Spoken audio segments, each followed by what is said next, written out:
Shalom, warriors, and welcome to the Daily Warfare Drop with Raphael Rabbi.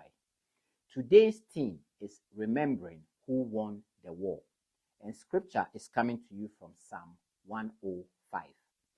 Warriors, this psalm is not poetry for comfort, it is warfare memory. God commands his people to remember because forgetting is one of the enemy's most effective weapons. This psalm walks through Israel's history: promise, famine, slavery, plagues, deliverance, and provision. None of it is accidental. God reminds them that Joseph's imprisonment, Israel's oppression, and Pharaoh's downfall were all under divine authority. Warriors, this is perspective warfare. As a former British Army combat medic, I learned that after action reviews saves lives. You don't just move on from a battle, you review it. You identify what worked and what failed, and what must never be repeated.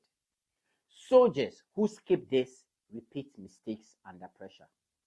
Spiritually, Psalm 105 functions the same way. In everyday life, we forget quickly.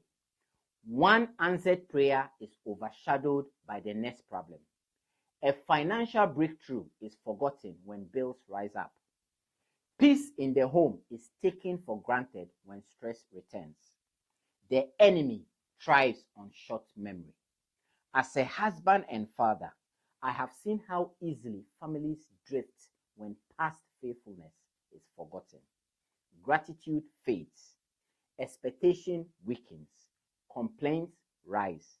Remembering is not nostalgia, it is reinforcement. Psalm 105 reminds us that God moved kings, nations, and nature itself to fulfill his word. Warriors, the same God is still governing history.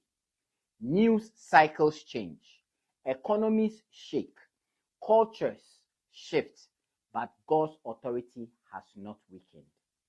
Here is today's warfare truth. Memory fuels faith.